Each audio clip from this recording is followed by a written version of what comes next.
Get lumped up tonight. Listen to Rob Rossi and Rock a Mine on the only podcast that I'll hear that won't make me wanna rip off my ears. Oh, the Rock Show, the Rock Show, the Rock Show, the Rock Show, the Rock Show. The Rock Show, oh, I want the Rock Show.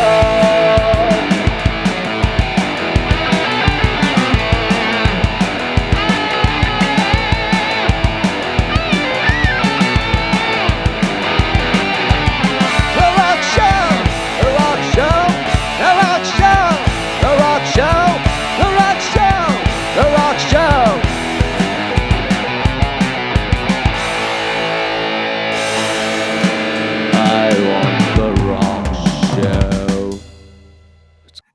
Hey everybody, welcome back to the Rock Show. This is episode 201. I'm Rocker Mike. Got the big Rob Rossi right there. How you doing, Rob? How you doing? Pretty good. That was an epic 200 show, man. What a show. Yeah, man. The whole month was dedicated to that. We had a lot of fun. Yeah, crazy. Good time. Interviews, bands. Yep. It was good. Yep. Wearing my Rangers hat today because I hope by the time this is on, they're in the Stanley Cup. I hope. Yeah. You know what? They won the game yesterday. Yeah, the Capitals. So yeah, that was great. That was great. So today we're going to be talking about somebody that doesn't exactly fit in the rock and roll genre too much, but I like her a lot, and that's Amy Winehouse.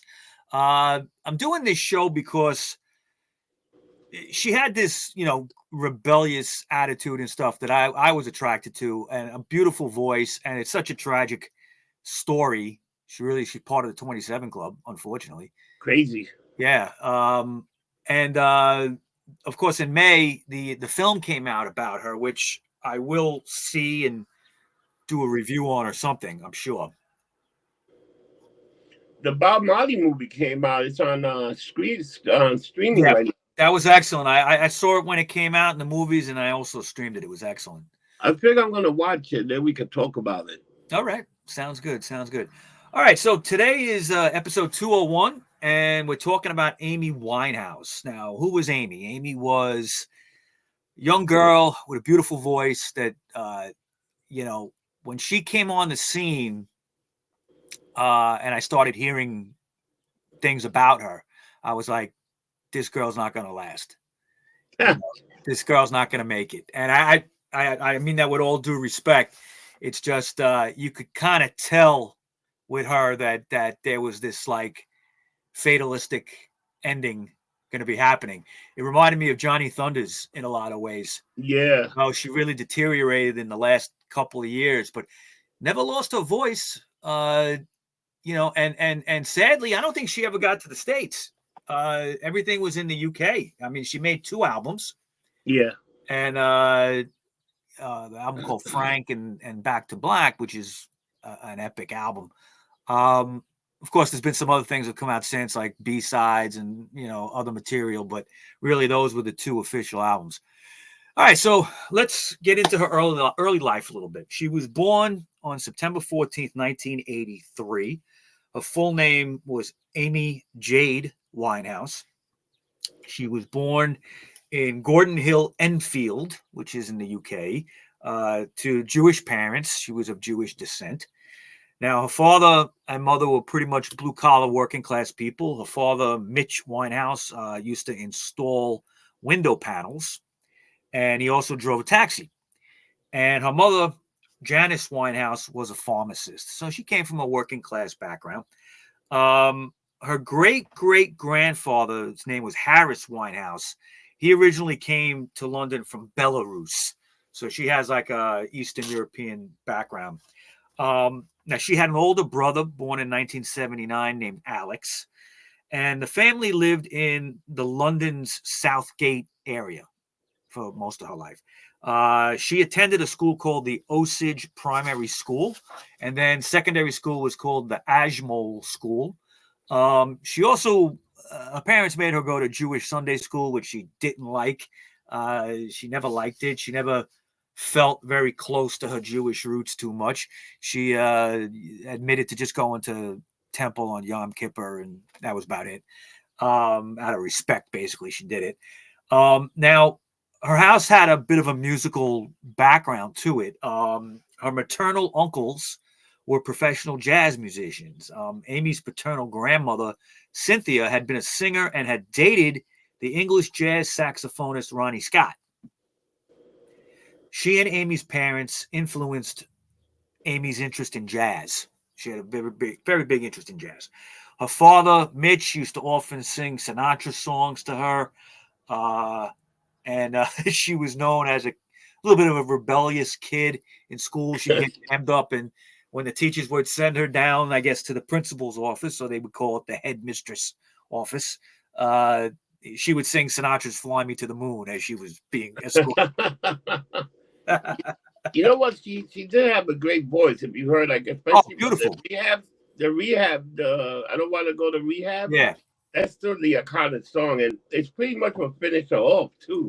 Well, yeah. I mean, the whole album is prophetic in some ways. I mean, she sang very personally. We'll get into all that.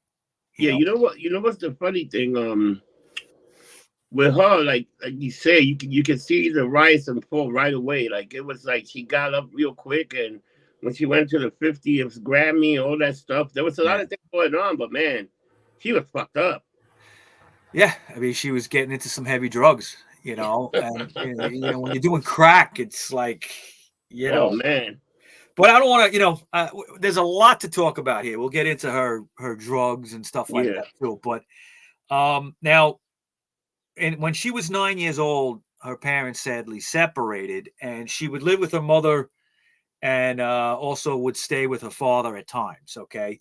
In 1992, her grandmother Cynthia suggested that Amy attend the Susie Earnshaw Theater School, where she went on Saturdays to further her vocal education and to learn also how to tap dance. She attended the school for 4 years and founded a short-lived rap group called Sweet and Sour with Juliet Ashby, who was a childhood friend of hers. She eventually ended up getting some full-time training at the Sylvia Young Theater School. And several years later, it was reported that Winehouse had been expelled at age 14 for not applying herself and also for piercing her nose. Okay. But that's been disputed. No one really knows why she got expelled. She changed schools at 15, and there was an English teacher that remembered Amy as a very gifted writer. She kind of predicted she would be an author, a novelist of some kind, or even a journalist. That's how good she was at writing. Wow. She attended the Mount School, Mill Hill, and the Brit School in Selhurst, Croydon, dropping out at age 16. So she, had this, from what I can tell, this gift, okay, not only for jazz and for writing and for singing, but she was also, seems like a little bit of trouble, a little bit of a handful. She's definitely trouble. Now, after touring around one day with her brother Alex's guitar, Winehouse went and bought her own guitar at the time when she was about 14 and began writing music shortly after that.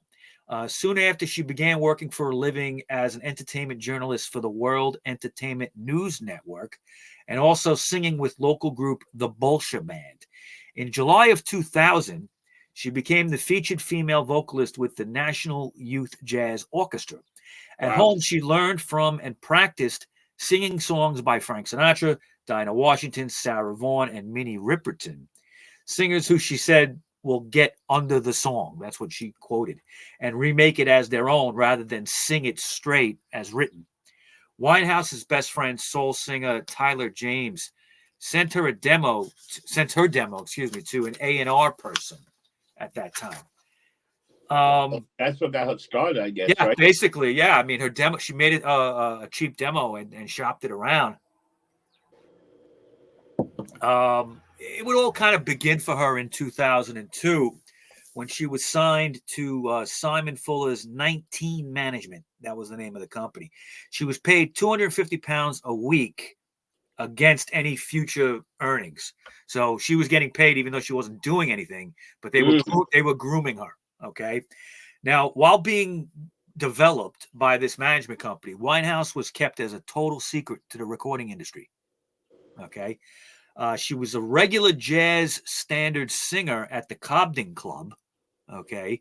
But her future A&R representative at Island, Darcus Beese, heard of her by chance when the manager of the Lewison brothers showed him some production of his clients, which featured Winehouse as a key vocalist. That's when Darcus Beese from Island basically said, "Who is this woman? Okay, this amazing voice that I'm hearing." The manager said, "I can't tell you." Okay, so he decided that I have to sign this person, whoever she is, and it took about several months of asking around, but eventually Beese would discover who she was. However, by that time, Winehouse had already recorded a number of songs, signing a publishing deal with EMI, and formed a working relationship with producer Salam Remy.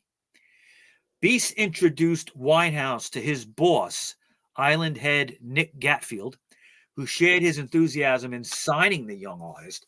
Winehouse was signed to Island while rival interest in her had started to build with representatives of EMI and Virgin Records. They both started to make moves on her. Beast told Hit Quarters that he felt the excitement over an artist who was an atypical pop star for the time was due to a backlash against reality TV music shows whose audiences starved for fresh, genuine young talent.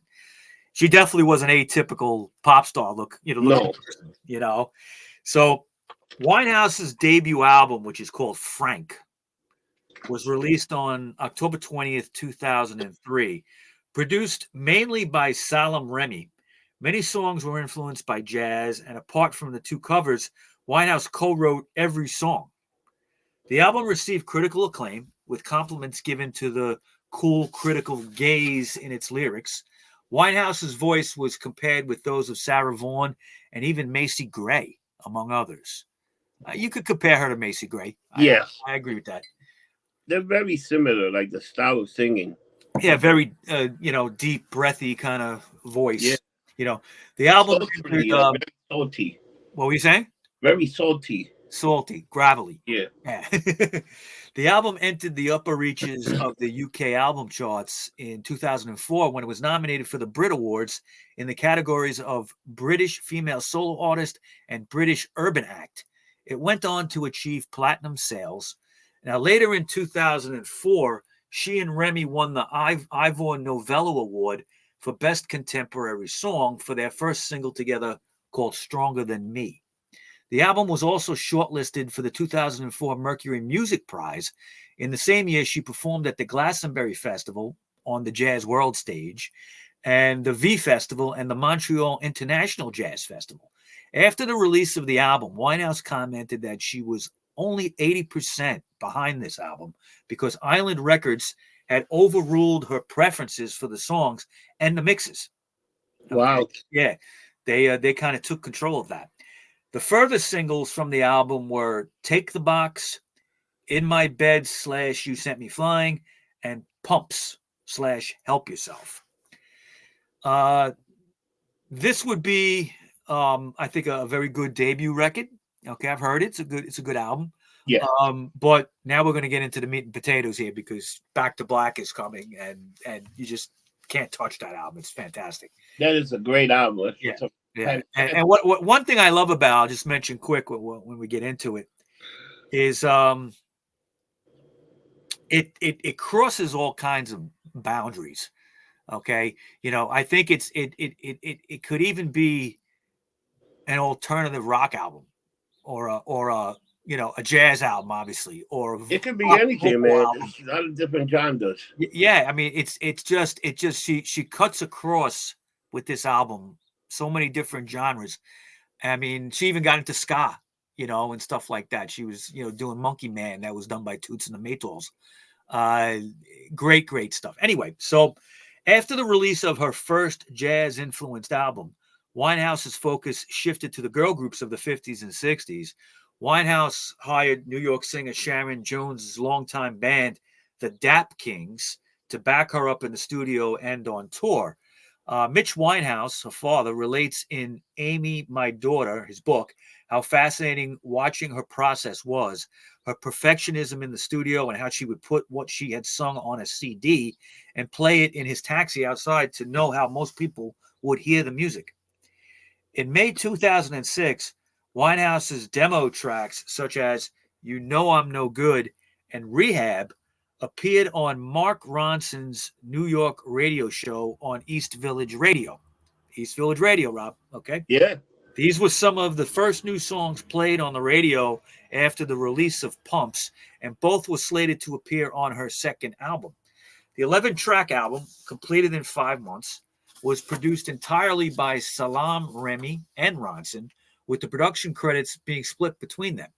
Ronson said in a 2010 interview that he liked working with Winehouse because she was blunt when she did not like his work. Okay. She in turn thought that when they first met, he was a sound engineer and that she was expecting an older man with a beard. Promotion of Back to Black soon began, and in early October of 2006, Winehouse's official website was relaunched with a new layout and clips of previously unreleased songs.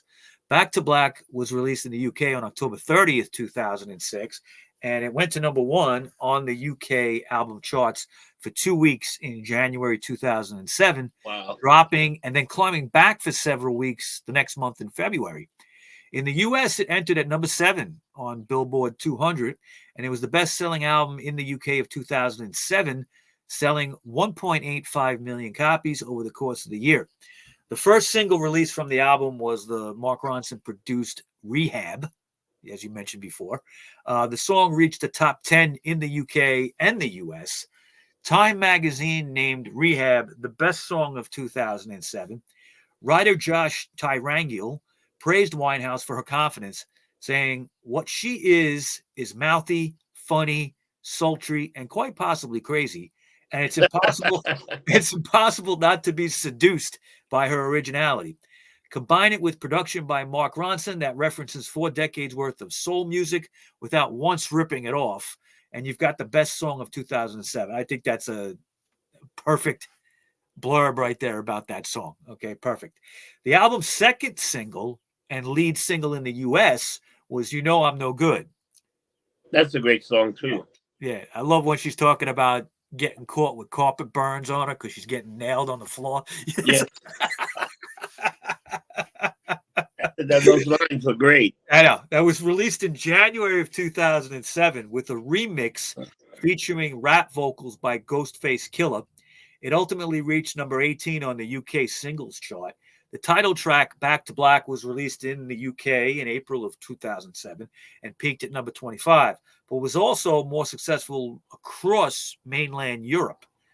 Tears Dry on Their Own and Love is a Losing Game were also released as singles, but failed to achieve the same level of success.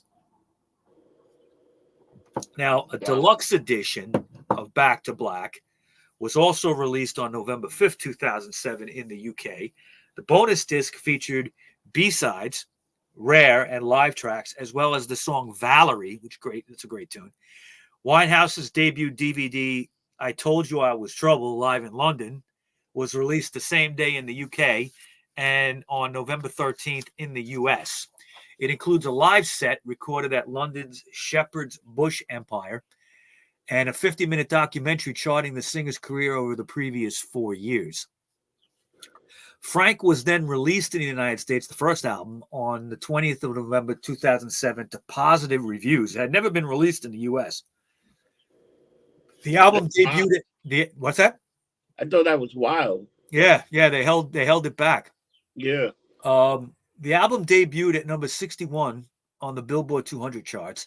In addition to her own album, she collaborated with other artists on singles. Winehouse was a vocalist on the song Valerie on Ronson's solo album called Version. The song peaked at number 2 in the UK upon its October single release. Valerie was nominated for a 2008 Brit Award for British Single of the Year. Her work with ex-Sugar Babe Motia Buena, called B-Boy Baby, was released on the 17th of December 2007. It served as the fourth single from Buena's debut album, Real Girl. Winehouse was also in talks of working with Missy Elliott, okay, for her album Block Party. I believe it never happened, though. Winehouse promoted the release of Back to Black with headline performances in late 2006, including a Little Noise Sessions charity concert at the Union Chapel in Islington, London. On the 31st of December 2006, Winehouse appeared on Jools Holland's annual Hootenanny and performed a cover of Marvin Gaye's I Heard It Through the Grapevine, along with Paul Weller and Holland's Rhythm and Blues Orchestra, but it's Paul Weller from the Jam.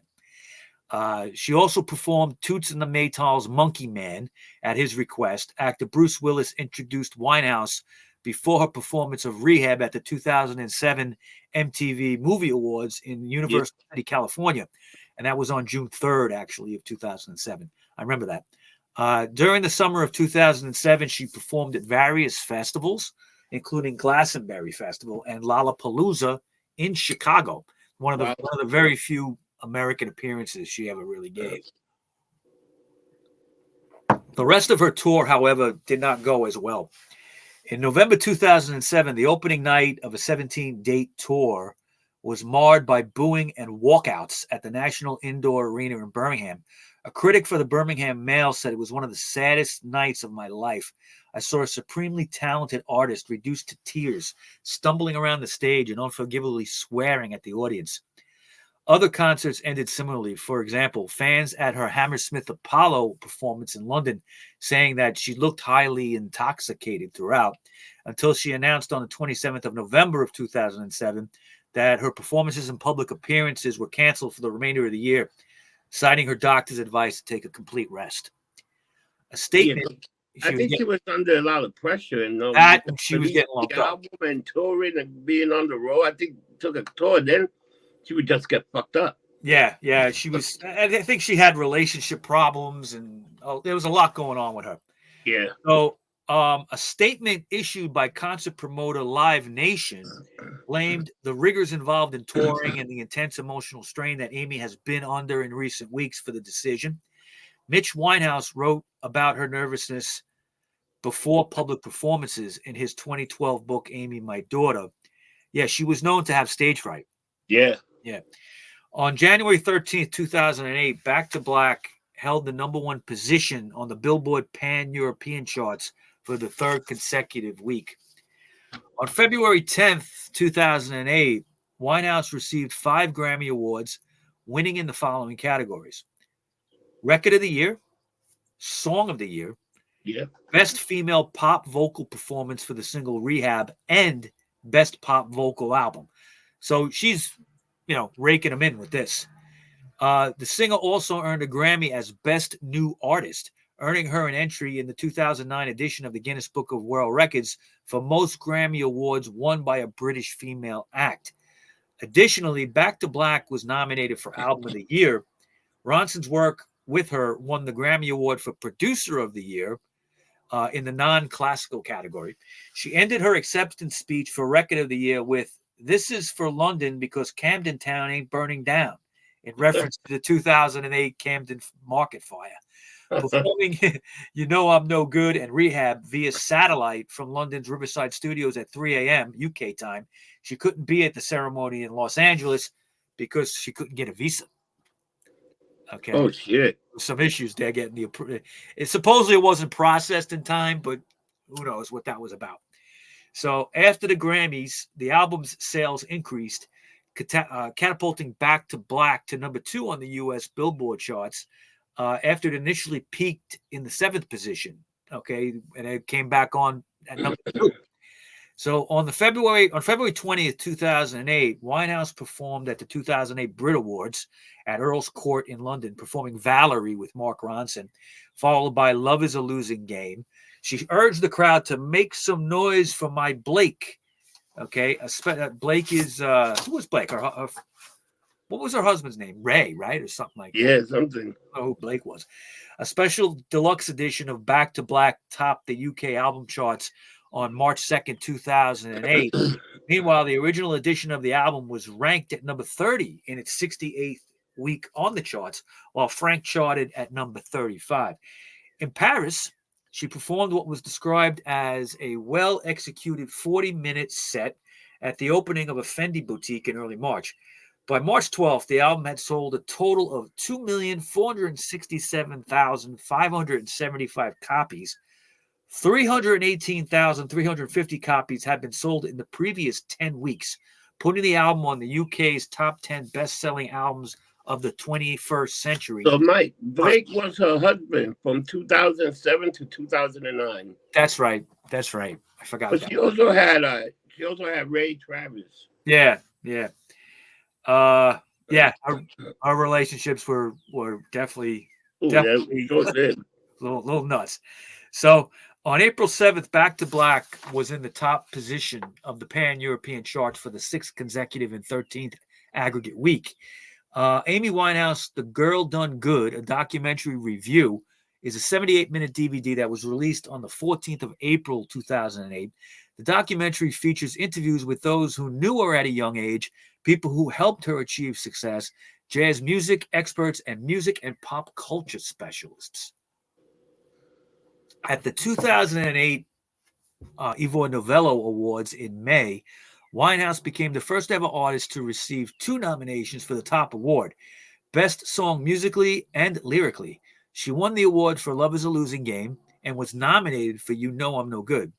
Rehab, a Novello winner for the Best Contemporary Song in 2006, also received a 2008 nomination for Best Selling British Song. Winehouse was also nominated for 2008 MTV Europe Music Award in the Act of the Year category. I mean, she's 2 years. This album is like still winning awards. Yeah, because it's crazy. Because it was a great album. Yeah, it was. Now, her father, her manager, and various members of her touring team reportedly tried to dissuade her, but Winehouse performed at the Rock in Rio Lisboa Festival in Portugal in May 2008. Although the set was plagued by a late arrival and problems with her voice, the crowd warmed to her. In addition to her own material, she performed 2 covers by The Specials, the ska band. Winehouse performed at Nelson Mandela's 90th birthday party at London's Hyde Park on June 27, 2008, and the next day at the Glastonbury Festival. On July 12th, at the Oxygen Festival in Ireland, she performed a well-received 50-minute set, which was followed the next day by a 14-song set at Tea in the Park. On the 16th of August, she played at the Staffordshire leg of the V Festival, and the following day played the Chelmsford leg of the festival. Organizers said that Winehouse attracted the biggest crowds of the whole festival. Audience reaction was reported as mixed. On September 6th, Winehouse Festival's Saturday headliner, where she started 40 minutes late and was on stage for 35 minutes before her performance was terminated because of a curfew that they had. Oh, man. To shut it down. A clip of Winehouse's music was included in the Roots and Influences area that looked at connections between different artists at the Rock and Roll Hall of Fame Annex in New York City, which opened in December of 2008. One thread started with Billie Holiday, continued with Aretha Franklin and Mary J. Blige, and then finished with Amy Winehouse. Back to Black was the world's 7th biggest selling album of 2008. The album sales meant that the market performance of Universal Music's recorded music division did not drop to levels experienced by the overall music market. So at the time, you had a drop-off in sales all around, except Amy Winehouse. Yeah, she was the one doing the big sales. Right. But that was that album sold a lot of copy, man. A lot over a 2-year period. I mean, she was winning awards, and every time she'd win an award, it would not, come back in the charts again, Yeah. So in 2009, a poll of U.S. residents conducted for Visit Britain by Harris Interactive, 1/5 of the participants indicated they had listened to Winehouse's music during the previous year. She performed with Rhythms del Mundo on their cover of the Sam Cooke song Cupid for an artist project Earth Benefit album released in July of that year. Winehouse and Ronson contributed a cover of Leslie Gore's It's My Party to the Quincy Jones tribute album, Q Soul Bossa Nostra. released in November of 2010. She had agreed to form a group with Questlove of the Roots, but her problems obtaining a visa delayed their working together. Salaam Remi had already created some material with Winehouse as part of the project. According to the Times, Universal Music pressed her for new material in 2008, but as of the 2nd of September that year, she had not been near a recording studio. In late October, Winehouse's spokesman was quoted as saying that Winehouse had not been given a deadline to complete her third album, for which she was learning to play drums on. Okay. In May 2009, Winehouse returned to performing at a jazz festival in St. Lucia amid torrential downpours and technical difficulties. During her set, it was reported she was unsteady on her feet and had trouble remembering the lyrics. All right, so she was starting to go downhill here. During her stay in St. Lucia, however, she worked on new music with Remy. At this time, she kind of was apologizing to her audiences when she would be off, lyric-wise. She couldn't remember the lyrics, things like that. On the 23rd of August that year, Winehouse sang with the Specials at the V Festival on their songs You're Wondering Now and Ghost Town. Ghost Town's a great track. Yeah, that is a great track. Yeah. Island claimed that a new album would be due for release in 2010. Island co-president Darkest Beast said, I've heard a couple of song demos that have absolutely floored me. In July 2010, Winehouse was quoted as saying her next album would be released no later than January of 2011, saying, it's going to be very much the same as my second album, where there's a lot of jukebox stuff and songs that are just jukebox, really.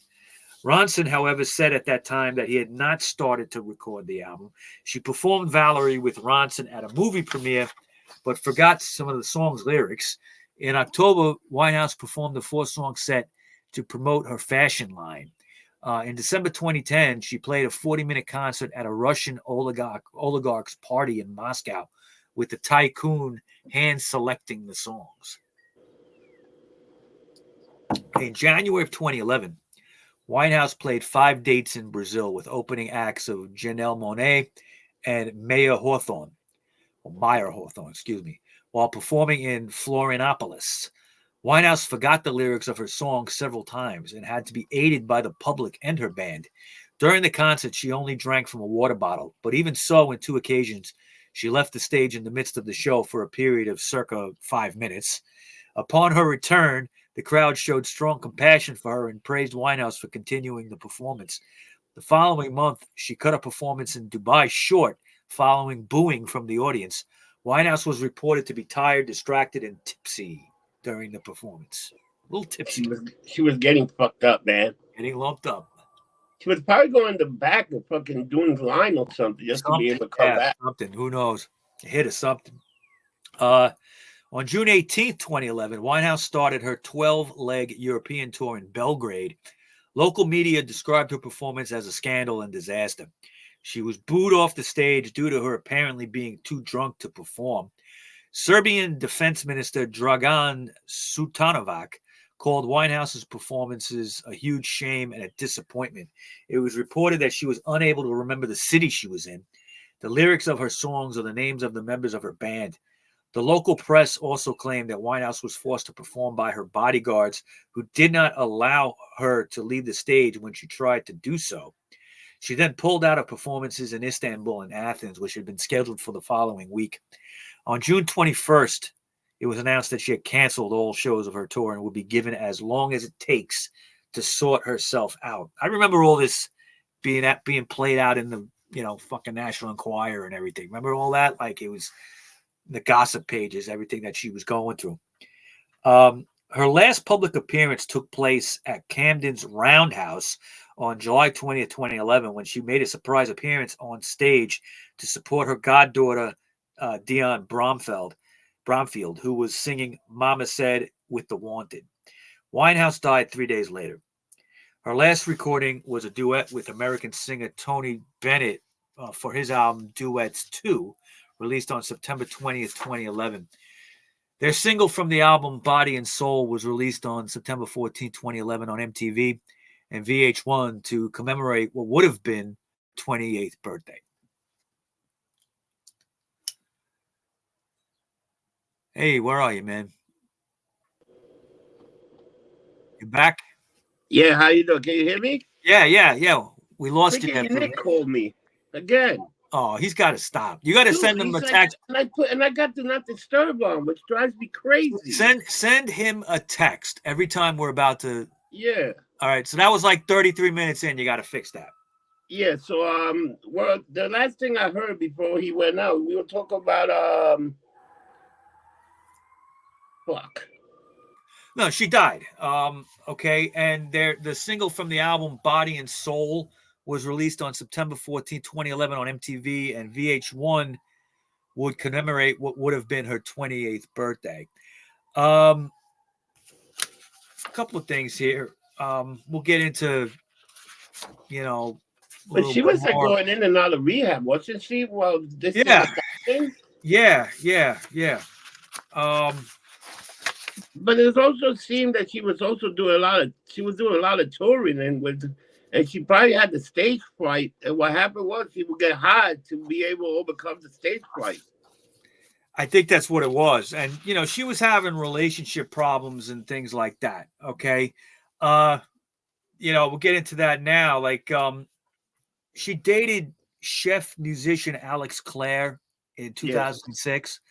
And it was while she was on a break with her on and off boyfriend and future husband, Blake Fielder Civil. She and Claire lived together briefly, and in a pattern that Fielder Civil would later repeat, Claire sold his story to the News of the World, which published it under the headline, "Bondage Crazed Amy Just Can't Beehive in Bed," because she had the beehive hair. Okay. I mean, it's fucked up when someone that you're going with sells their story to the world. That's like the News of the World is their National Enquirer in the UK. Yeah. Blake Fielder Civil would marry Amy Winehouse on May 18, 2007 in Miami Beach, Florida. She admitted at times that she could be violent toward him after she had been drinking, saying, "If he says one thing I don't like, then I'll chin him." Okay. In August 2007, they Wow. were photographed bloodied and bruised in the streets of London after an alleged fight, although she contended her injuries were self-inflicted. I don't know. Winehouse's parents and the in-laws often had concerns that the two of them might actually commit suicide. That's how violent their relationship was. Wow. Blake Fielder Civil was quoted in a British tabloid as saying he introduced Winehouse to crack cocaine and heroin. During a visit with Mitch Winehouse at the prison in July 2008, Fielder Civil reportedly said that he and Winehouse would cut themselves to ease the pain of withdrawal. So they were into cutting. Damn. Yeah. Now he went to jail. Okay. He pled guilty on charges of trying to pervert the course of justice and of grievous bodily harm with intent. The incident in July of 2007 involved his assault of a pub landlord that broke the victim's cheek. How do you break your cheekbone, I guess? Okay. Oh, no, man. That sounds... According to the prosecution, the landlord accepted £200,000 as part of a deal to effectively throw the court case and not turn up. And he testified that the money belonged to Winehouse. But she pulled out of the meeting with the men involved in the plot to attend an awards ceremony. Mitch Winehouse, as manager of his daughter's money, has denied the payoff came from her. So there was a lot of underhanded things going on there. When Winehouse was spotted with aspiring actor Josh Bowman on holiday in St. Lucia in early 2009, she said she was in love again and I don't need drugs. She commented that her whole marriage was based on doing drugs and that for the time being, I've just forgotten I'm even married. On January 12th, Winehouse's spokesman confirmed that papers have been received for what Fielder Civil's solicitor said were divorce proceedings based on a claim of adultery. In March, Winehouse was quoted in a magazine as saying, "I still love Blake and I want him to move into my new house with me. That was my plan all along. I won't let him divorce me. He's the male version of me and we're perfect for each other." Damn. Nonetheless, an uncontested divorce was granted on July 16, 2009 and became final on August 28, 2009. Fielder Civil received no money in the settlement. She was in a relationship with a British writer and director of films, Reg Travis, from early 2010 until she died. Yeah. According to media reports and a biography written by Winehouse's father, Travis and Winehouse had planned to marry and intended to have children. In July of 2008, when Rolling Stone reporter Claire Hoffman asked Winehouse if she was in a relationship with Pete Doherty, she replied, "We're just good friends," and added, "I asked Pete to do a concept EP, and he made this face. He looked at me like I'd shit on the floor. He wouldn't do it. We're just really close." However, after Winehouse's death, Doherty said that he and Winehouse had been lovers at one point. Wow. So this girl was, crying out for help. He was Obviously. definitely crying for help. Yeah. Even if you listen to the songs now, like there was some problems going on. Yeah. Now here we get into a little more detail about the substance abuse and her Right. mental illnesses. Now her He, her battles with substance abuse was so much in the papers. In 2005, she went through a period of drinking, heavy drug use, and weight loss.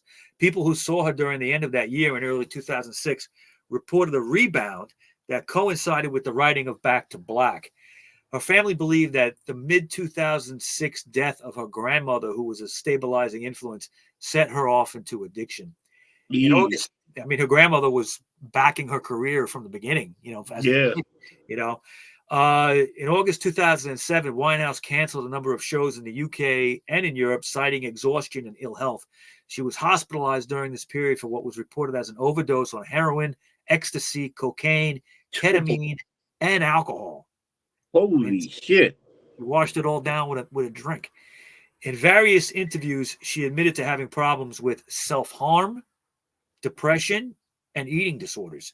Winehouse told the magazine that the drugs were to blame for her hospitalization and that I really thought that it was over for me then.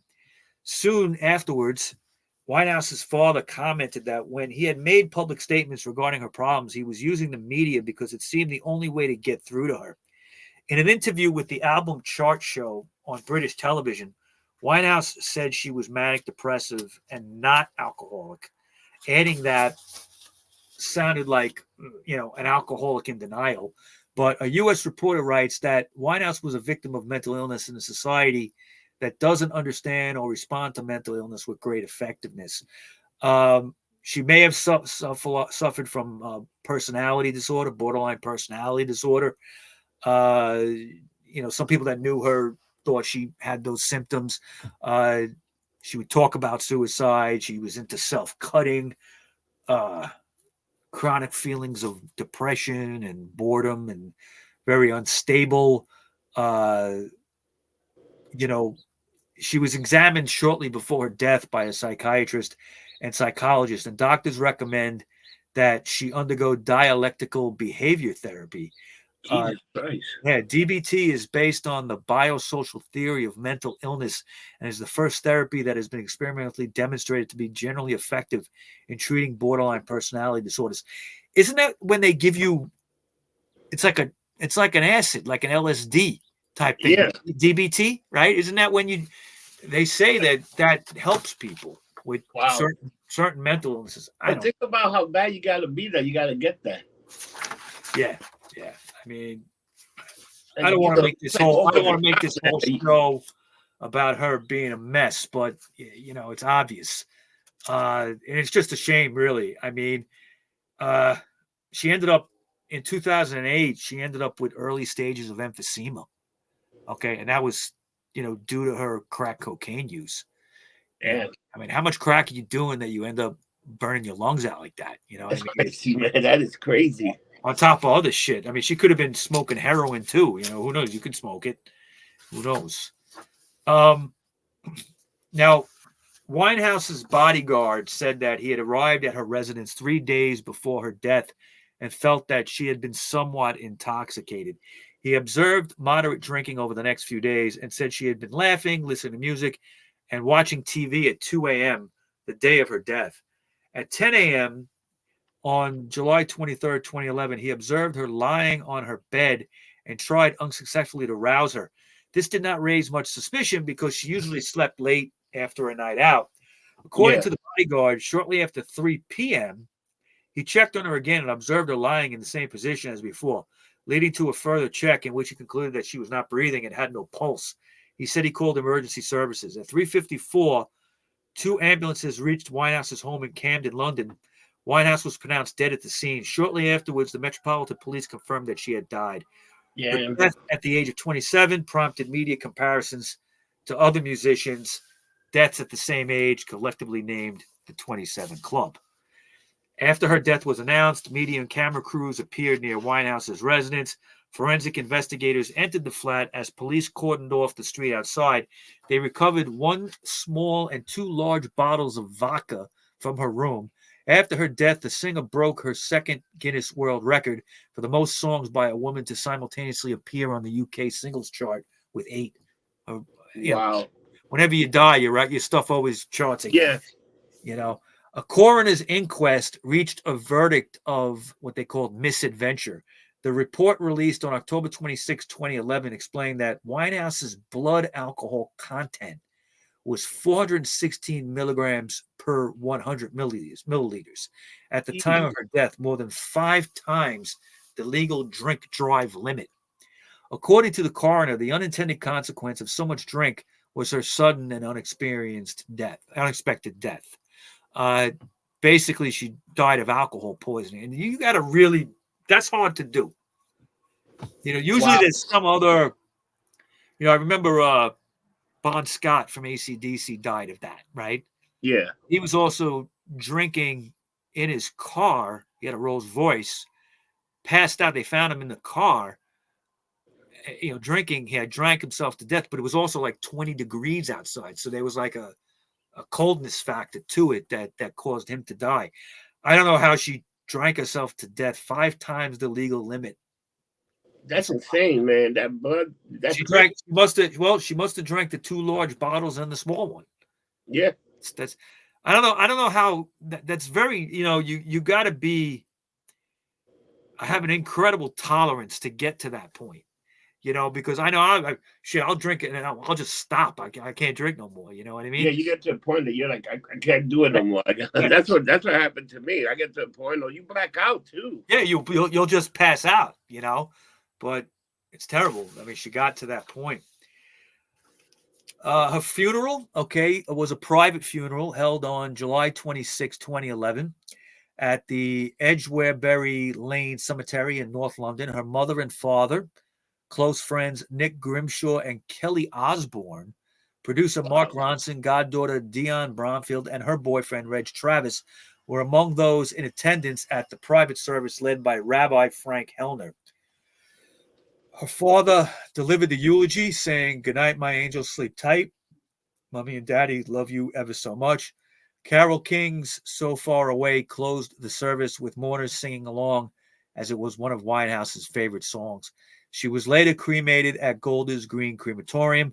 The family planned to sit a 2-day shiva, and on the 16th of September 2012, Winehouse's ashes were buried alongside those of her grandmother, Cynthia Levy, at Edgware Lane Cemetery, which was very appropriate. Her grandmother backed her whole career. So we got, one thing I'm going to mention too is a little bit about her image.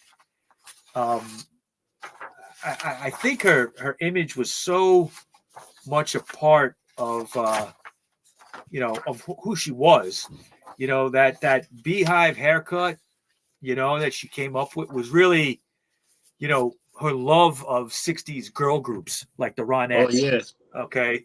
The Ronettes also use that Cleopatra type of eyeliner, going like that she did. She loved all that. Okay.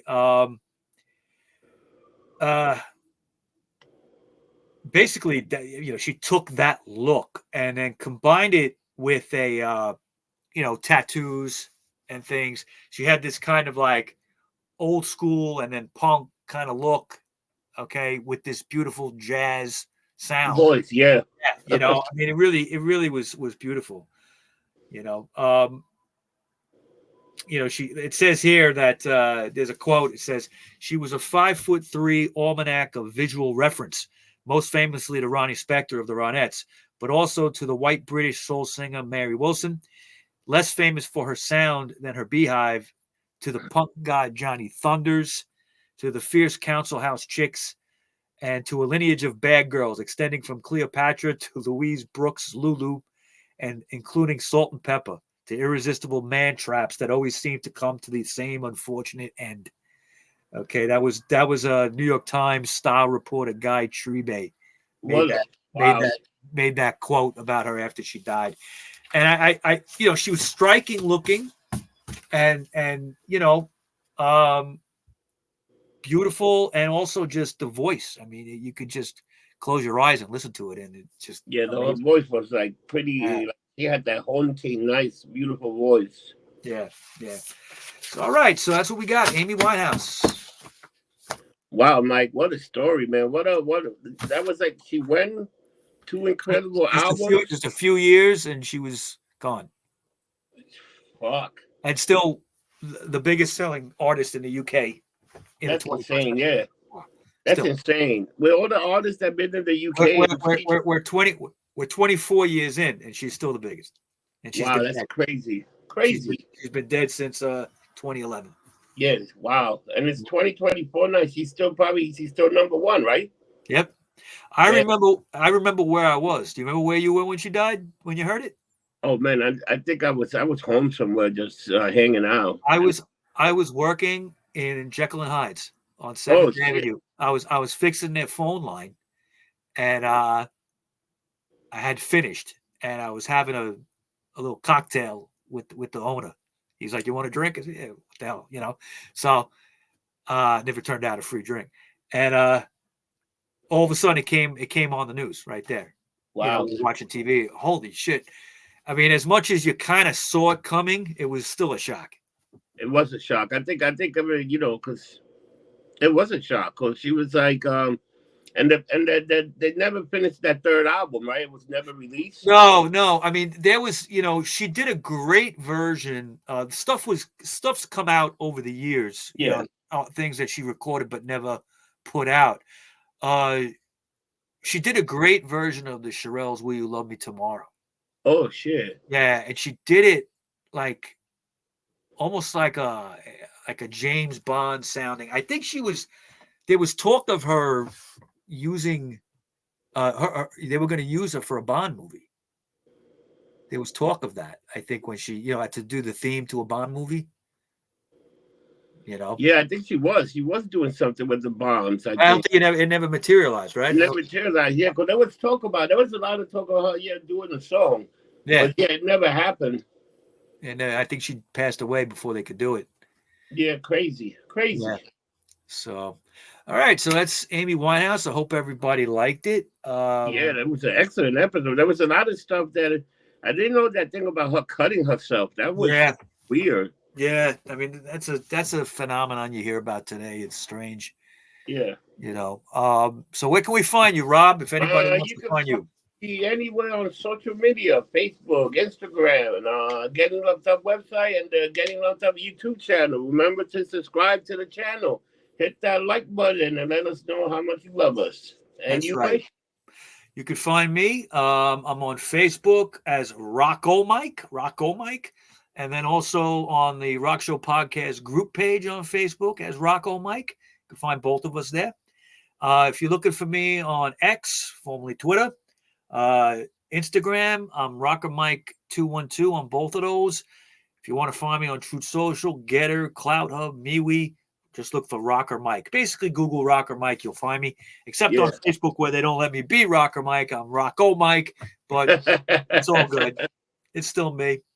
It's pretty funny, man. Yeah. Stay tuned for the next rock show. We're going to be talking about the band Golden Earring. Golden earring. They're known for the Sounds song interesting. Radar Love. All right. Okay, Sounds but good to me. it's funny because there's a quote about them, not a quote, like a comment I saw at when I was watching the video for Radar Love on YouTube. Somebody had wrote the song everybody knows, but the band nobody knows, like that. But the band you never heard of. So we're gonna talk about them next show.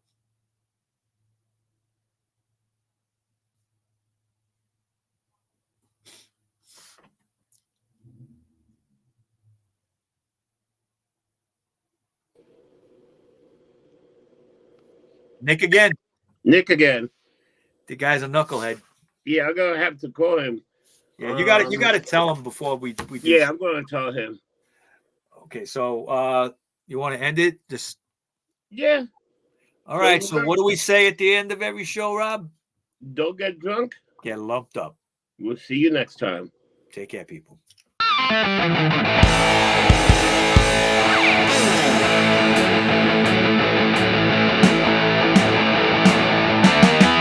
I wanna get lumped up tonight.